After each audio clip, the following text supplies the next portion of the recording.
Olá, tudo bem com vocês? Como vocês estão? Gente, vamos lá então a mais uma parte do nosso estudo falando sobre a igreja de Esmina. Esmina. E vamos lá. Nós falamos no último vídeo sobre o comandante de uma igreja triunfante. Esmina foi considerada uma igreja triunfante. Então agora nós vamos ver as marcas de uma igreja triunfante. Apocalipse 2:9.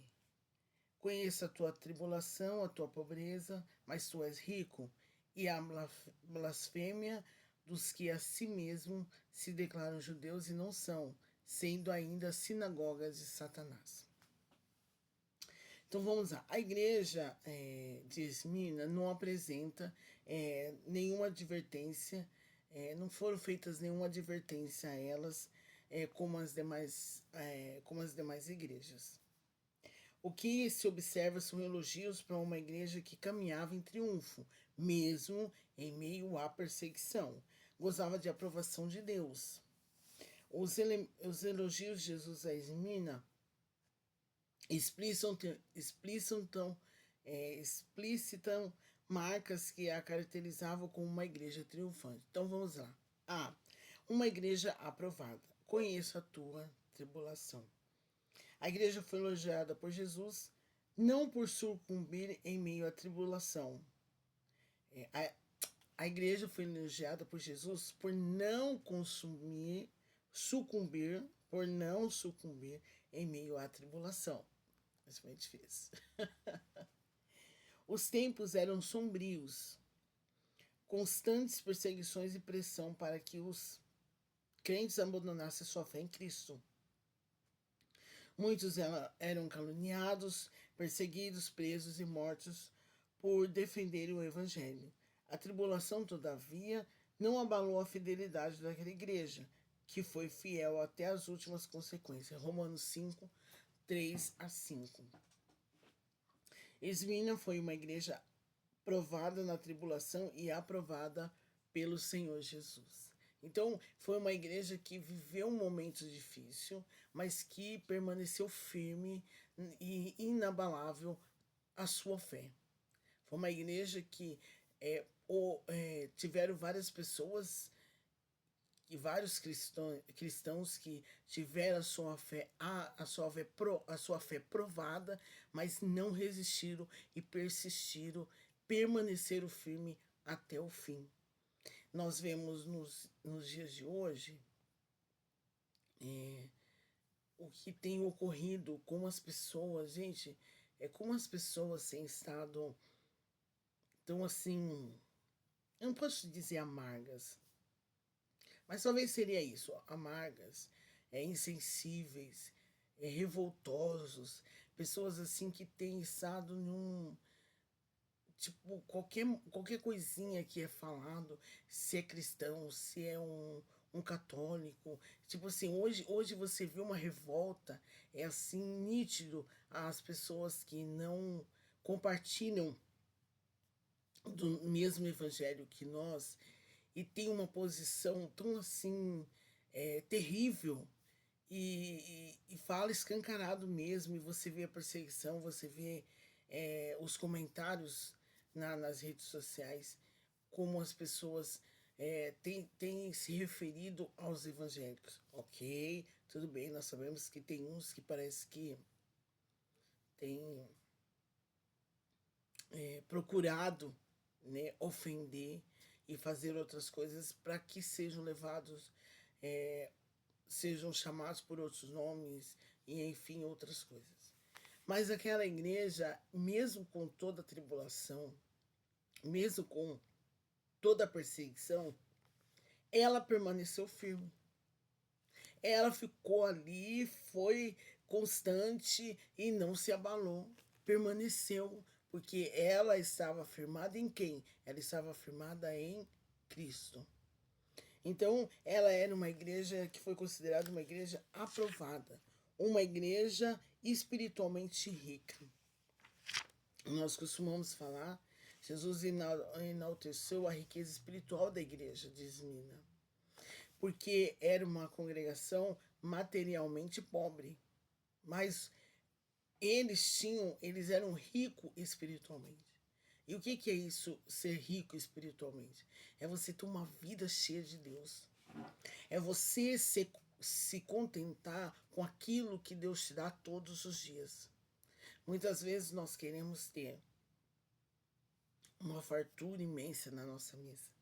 Às vezes você é uma família, suponhamos, na sua casa são apenas 3 ou 4 pessoas. Mas você quer ter uma mesa de cena de novela. Sabe? Basta cada dia o pão.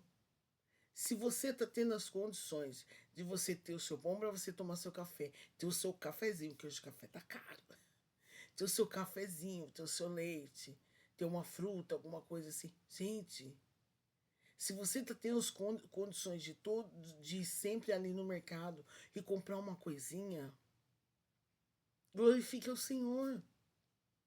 Viva essa vida de abundância no Senhor. E tenha uma vida totalmente voltada espiritualmente para Deus. Porque é Ele que supre as nossas necessidades. E a igreja de Esmirna não era uma igreja, realmente era uma igreja, ela não era, tudo indica que ela não era uma igreja que tinha recursos, que era uma igreja financeiramente abastada.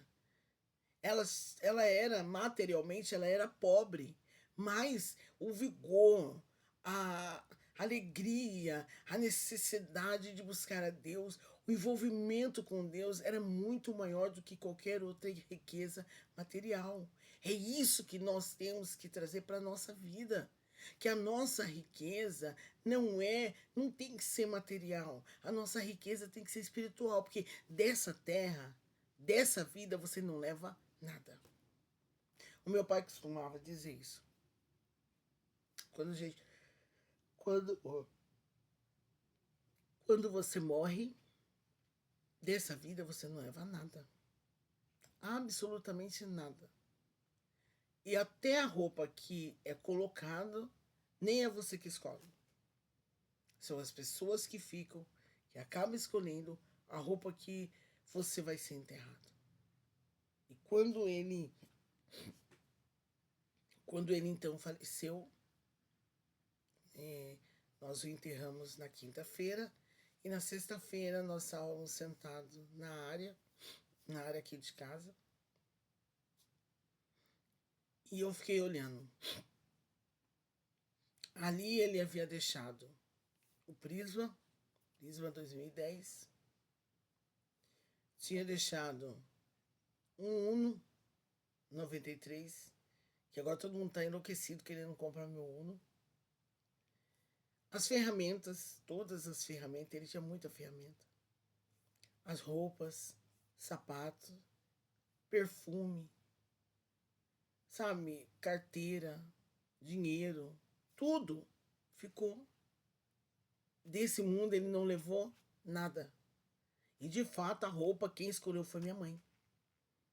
Então quando se fala que daqui você não leva nada, você realmente não leva nada. Mas a sua vida aqui nessa terra com Deus, a sua posição com Deus é que vai definir o que vem após a morte.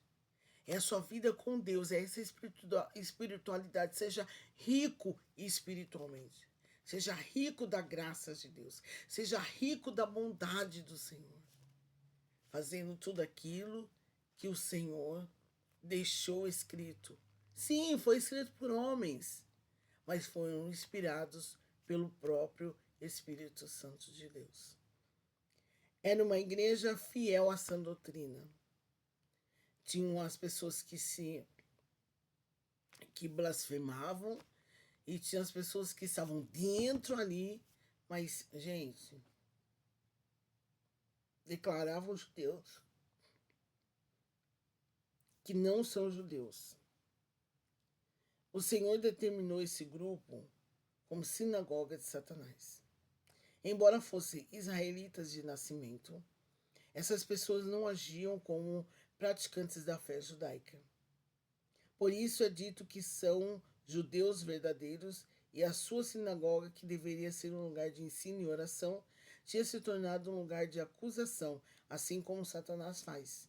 Esses, em sinagoga de Satanás, Romanos 2, 28 e 29, Jesus exaltou a virtude da igreja de Esmirna em manter sua fidelidade à sã doutrina do Evangelho da Graça, mesmo em um contexto de assédio espiritual por parte daqueles religiosos.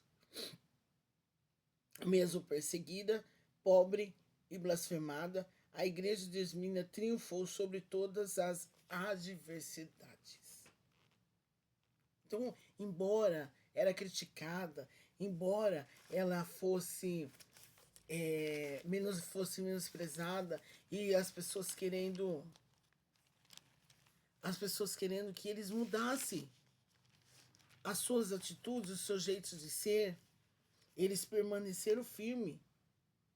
Olha, vou ler aqui Gálatas 1:8. Mas ainda que nós, ou mesmo um anjo vindo do céu, vos pregue o evangelho que vá além do que vos temos pregado, seja anátema.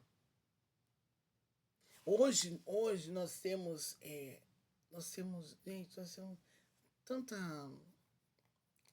Há um tempo atrás, surgiu, na verdade sempre teve, mas teve um tempo que acabou ficando muito sério a questão da duas linhas de pensamento, calvinista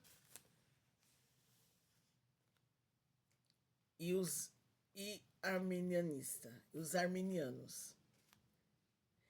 As ideias totalmente diferentes. E chegou um certo tempo, que acabou sendo que meio que obrigatório você ser calvinista. E as pessoas que acreditavam, né, que tem a visão, o pensamento de Armínio, né, que são os arminianos, que aí é o livre-arbítrio, acabavam se coagindo, ficaram coagidos. Tiveram uns que conseguiram bater de frente e tal, mas tiveram outros que ficaram acuados.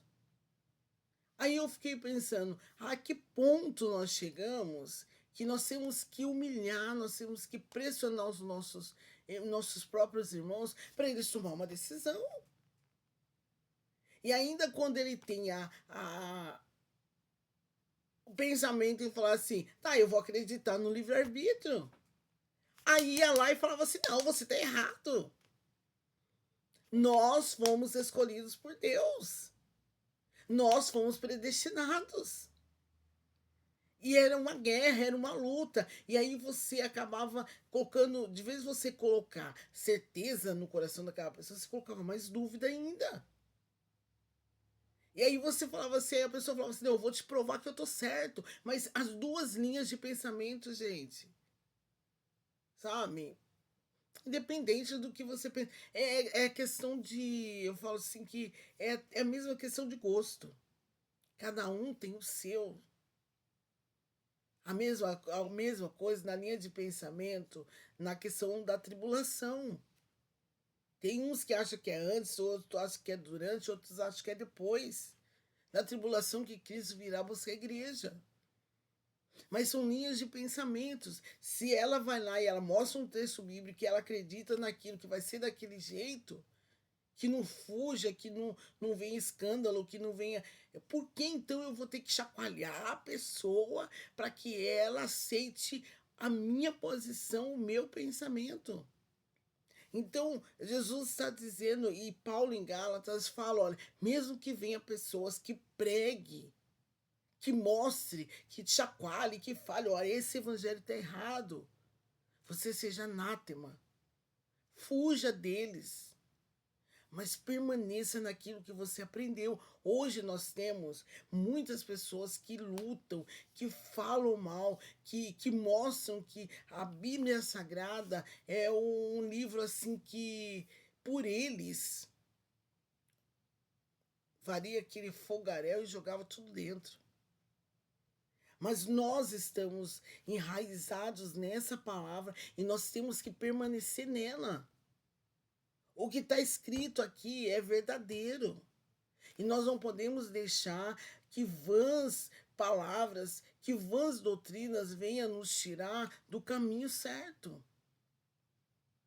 Porque quando nós paramos e pensamos, sabe o que é verdade? Eu acho que é verdade, sabe? Acho que a Bíblia acho que não é tudo isso que as pessoas falam. Não tem que ser assim, desse jeito. Não tem que ser tão rigoroso. Não tem que ser assim tão extremista. Não, não é extremista, gente. É engraçado que quando você entra numa empresa, quando você vai entrar numa empresa, você tem que seguir as regras da empresa. Aqui na minha cidade tem umas empresas multinacionais e tem algumas delas que preferem pegar pessoas que não têm experiência, para que eles possam colocar neles, para que possam colocar neles, olha, nós gostamos que vocês trabalhem desse jeito. Para que não venha com os costumes de outra empresa e queira colocar ali na empresa deles. Então eles falam, né, eles preferem assim. Então a pessoa entra, a pessoa começa a acostumar com o jeito da empresa e entra nas regras da empresa. Não é a empresa que entra na regra do trabalhador. Aí as pessoas vão para a igreja. Aí quando chega na igreja, o que acontece? A igreja tem que entrar na regra do bonitão. Sendo que não é assim que funciona. Por que não pode manter como sempre esteve? Aí as pessoas chegam dentro da igreja e querem que a igreja seja do jeito que elas querem. Mas a Bíblia vai dizer que a partir do momento que você deixa as coisas para trás, que você entende que Jesus morreu por você, perdoou os seus pecados, você tem que pedir uma transformação, uma mudança de vida para seguir com Cristo.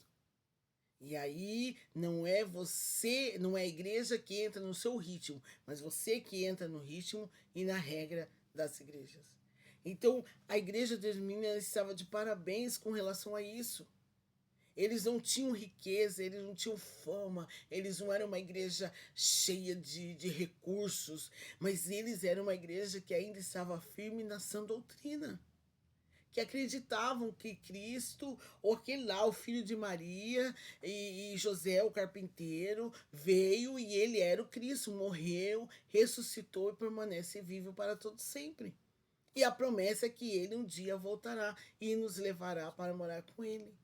Mesmo que venham as perseguições, mesmo que venham as lutas, mesmo que venham as provações, queremos ser aprovados por Deus. Entenda isso.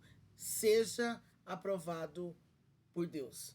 Não fique esperando a aprovação dos homens. Espere a aprovação de Deus. Porque é a melhor coisa que tem nessa vida. Esperarmos e sermos aprovados pelo próprio Deus. Amém? Que Deus te abençoe. E no próximo vídeo estaremos dando algumas instruções para uma igreja, para sermos uma igreja triunfante. Amém? Deus abençoe a todos vocês.